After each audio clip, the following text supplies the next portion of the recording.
समस्त आंगनबाड़ी कार्यकर्ताओं को एक बार फिर से मेरा नमस्कार। स्वागत है आपके अपने चैनल नॉलेज ऑफिशियल पे। आज हम बात करने वाले हैं पोषण ट्रैकर ऐप की पूर्ण एंट्री की बात करने वाले हैं। आज दिनांक तक इस महीने की कौन कौन सी एंट्री पूर्ण होनी चाहिए, अगर ये जानकारी आपको नहीं है तो आपके लिए ये वीडियो बहुत ज़्यादा महत्वपूर्ण होने वाला है, क्योंकि हम आज बात करने वाले हैं संपूर्ण एंट्री की।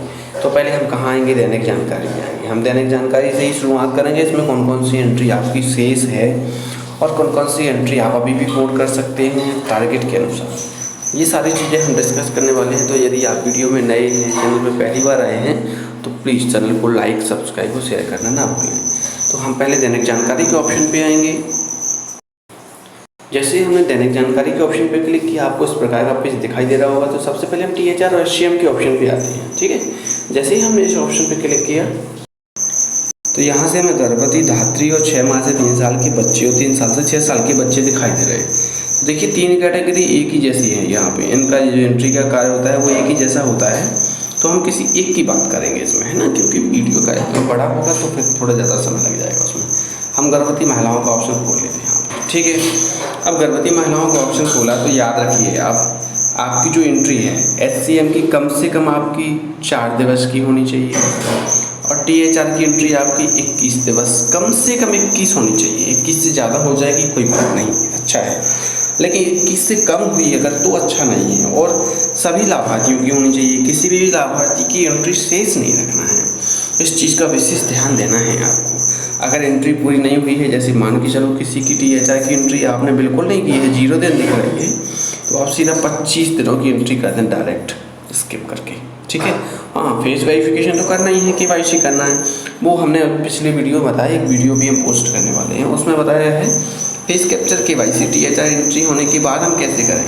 वो भी हो जाएगा, अगर एंट्री कर देंगे आप तो भी हो जाएगा, यहाँ से भी हो जाएगा। तो अगर आप अभी तुरंत तत्काल कर सकते हैं, तत्काल करने के बाद फिर THR भरें, और अभी नहीं हो पा रहा तो THR भर देंगे।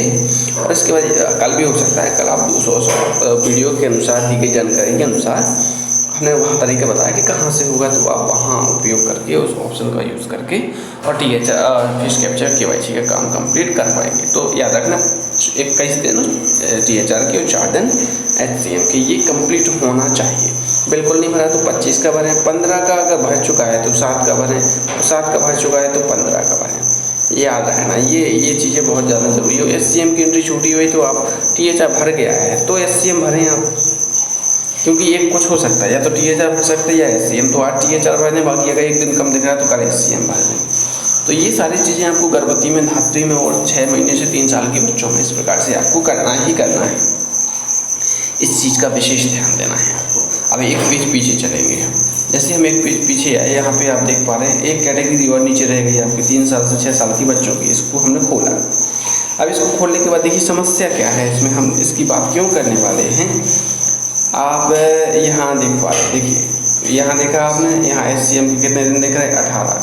आपके पास ओनली 3 वर्किंग डे हैं, 3 वर्किंग डे, 3 ही, हाँ आपके पास 3 वर्किंग डे है। 3 वर्किंग डे है, मतलब आप केवल 3 दिन ही एंट्री कर सकते हैं अभी। एक तो 27 की हो जाएगी और एक 28 की हो जाएगी, क्योंकि आपका 29 को संडे है तो 30 की हो जाएगी। ये सारी चीज़ें होगी आपकी। तो आप SCM की एंट्री लगातार 3 दिन करेंगे तो 18 और 3 21, यानी जो SCM के दिन दिख रहे हैं ये सभी के 21 दिन कंप्लीट होने चाहिए। जैसे कुछ लाभार्थियों के आपको यहाँ कितने 19 के अलावा 20 भी दिख रहे हैं। अब आपको सही ये क्या है, याद रखना, ये वो लाभार्थी है जो 6 महीने से 3 साल की कैटेगरी में था। कुछ दिन पहले इसने कैटेगरी चेंज की है, आपने THR 21 दिन का भर दिया था। अब SCM में 7 दिन इसके हुआ, इसलिए ये THR के देख रहे हैं, क्योंकि इसमें THR का ऑप्शन आपको नहीं खुल रहा है, इसमें खुलता ही नहीं है ना। और आगे हम बड़े यहाँ देख पा रहे 20 दिन दिख रहे हैं। तो यहाँ कम से कम आपके 21 दिन होने चाहिए। अभी भी यदि कुछ लाभार्थियों के 18 दिन हैं, 18 दिन हैं, तो आप अभी भी 21 दिन तक पहुंच सकते हैं। और 18 दिन से अगर कम दिन हैं आपके, तो आपके लिए बहुत बड़ी समस्या है ये, क्योंकि अब आप 21 दिन तक नहीं पहुंच पाएंगे, और 21 दिन तक नहीं पहुंच पाएंगे मतलब समस्याएं ही समस्याएं हैं। इस बात का विशेष ध्यान देना है आपको। तो ये आपका दैनिक जानकारी का काम था। अब हम सीधा मेन पेज पे चलेंगे। देखिए यहाँ पे हम होम पे आ गए। ठीक है, होम पे आने के बाद ये लीजिए, यहाँ पे ये है डैशबोर्ड, इसको खोलेंगे। इसको खोलने के बाद हमें यहाँ देखो चेक क्या क्या करना है।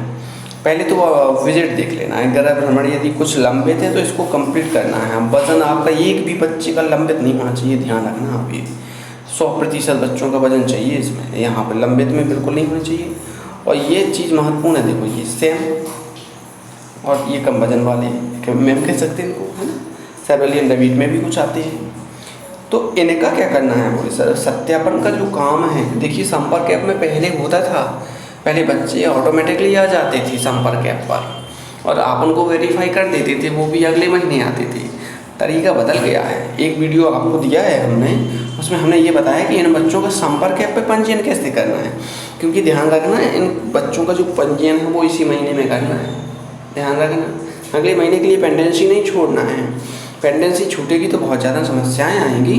तो यहाँ से जो सेम मैम बच्चे दिख रहे हैं, इनका पंजीयन आपको संपर्क ऐप पे करना है, वो आप उस वीडियो को देख के पंजीयन कर लेना। तो ये दूसरा आपकी डैशबोर्ड में भी जो जानकारी थी उसके बारे में बात कर ली, गृह भ्रमण की बात हुई और वजन की बात हुई, इसके अलावा सेम मैम की पंजीयन की बात हुई।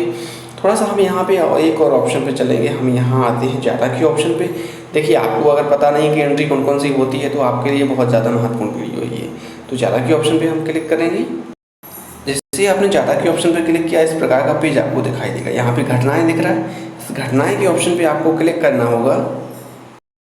जैसे ही आपने घटनाएं के ऑप्शन पे क्लिक किया तो यहाँ पे आपको दिख रहा है CBE, यहाँ पे क्लिक करो। यहाँ पे 2 मंगल दिवस की एंट्री दिखनी चाहिए आपको। देखिए पहले मंगल दिवस की और तीसरे की। अगर नहीं दिख रही तो अभी भी मौका है, 2 हो सकती हैं, एक दिन में एक ही होती है, एक आज करो एक कल करो। यहाँ पे आपको ये जो आइकन दिख रहा है ना, ये एक्टिव होगा। अभी चूँकि भर दिया हमने तो इन्हें मतलब इसमें पहले से भरा है 2 मंगल दिवस की जानकारी, इसलिए ये आपका इनएक्टिव है। यहाँ पे प्लेस पे क्लिक करके और पहले 3 तारीख को मंगलवार था तो 3 तारीख को सुपोषण दिवस की एंट्री करिए आप, और फिर तीसरा 17 तारीख को था आपका, तो वहाँ पे आप अन्नप्राशन दिवस की एंट्री करना है आपको। तो ये आपका यहाँ से क्या हो जाएगा, मंगल दिवस की जानकारी हो जाएगी। एक पेज पीछे चलेंगे तो आपको ये एक ऑप्शन और दिखाई दे रहा है, ग्राम स्वास्थ्य स्वच्छता एवं पोषण दिवस। इस पर क्लिक करना है। जैसे ही आपने इस पर क्लिक किया तो क्लिक करने के बाद यहाँ ध्यान रखना, टीकाकरण की एंट्री आपकी कंप्लीट होनी चाहिए। ये बहुत ज़्यादा महत्वपूर्ण है क्योंकि कई लोग इसकी एंट्री छोड़ रहे हैं, पता नहीं क्यों छोड़ रहे हैं। तो ये आपको ध्यान देना, यहाँ पे आपकी टीकाकरण की एंट्री भी दिखनी चाहिए। अब हम बात करते हैं अन्य बिंदुओं पर। यहाँ हम होम पे आ चुके हैं। होम पे आने के बाद देखो लाभार्थी पंजीकरण। याद रखना आपके सर्वे अंतर्गत एक भी लाभार्थी शेष नहीं रहना चाहिए। सभी लाभार्थियों की पंजीयन करना है। पंजीयन में कोई भी समस्या नहीं है। समस्या आती है तो परियोजना स्तर पर आप सुपरवाइजर मैडम, ब्लॉक कोऑर्डिनेटर आदि से संपर्क कर सकते हैं और पंजीयन का काम बिल्कुल तीव्रता के साथ करना। मोबाइल सत्यापन लगातार पेंडेंसी बढ़ती जा रही है इसमें, क्योंकि पंजीयन तो कर रहे हो लेकिन मोबाइल सत्यापन का काम छोड़ा हुआ है, तो इसका विशेष ध्यान देना है। इस कार्य को भी साथ में लेके चलना है, ठीक है। इसके अलावा हम नीचे देख पा रहे हैं ये वैक्सीनेशन की बात करते हैं। वैक्सीनेशन ये लाभार्थियों की हैं, इसका भी वीडियो दिया है। अगर नहीं आपको समझ में आता तो आप एक बार कमेंट जरूर करें, एक वीडियो इसका भी बना दिया जाएगा। ये हो गई। अब इसके अलावा देखो सबसे महत्वपूर्ण वर्तमान में क्या चल रहा है, FRS। वैसे तो हम 3 इंडिकेटर्स की बात करते हैं। 3 इंडिकेटर्स में आपका THR आएगा, SCM आएगा और मेजरिंग एफिशिएंसी आएगी, मतलब वजन आएगा। ये 3 बिंदु इसलिए बहुत ज़्यादा महत्वपूर्ण है क्योंकि इनको जोड़ा गया है CM समाधान पोर्टल से। स्वयं माननीय मुख्यमंत्री महोदय जी ही इसकी समीक्षा करेंगे, आपकी हर महीने करते हैं, ग्रेडिंग जारी करते हैं। तो ये 3 एंट्री में तो किसी भी प्रकार की कमी होनी ही नहीं चाहिए, ये मान के चलो आप। FRS इसलिए महत्वपूर्ण है क्योंकि 1 जुलाई से बहुत ज़्यादा समस्या होगी। अगर आप फीस कैप्चर KYC के कार्य पेंडिंग में रखेंगे तो, पेंडिंग नहीं रखेंगे तो बहुत कह सकते हैं आप काम करने में मजा आएगा इसमें, क्योंकि फिर उसमें किसी प्रकार की समस्या आपको उत्पन्न नहीं होगी। तो ये FRS पे बहुत ज़्यादा काम करना है आपको। THR, SCM और मेजरिंग एफिशिएंसी ये तो हर महीने का काम है ही है, लेकिन अभी इनके साथ साथ आपको FRS को भी साथ में लेके चलना है। तो ये महत्वपूर्ण जानकारी थी। अगर किसी प्रकार की समस्या हो तो नीचे कमेंट ज़रूर करें। वीडियो के अंत तक बने रहने के लिए आपका बहुत बहुत धन्यवाद।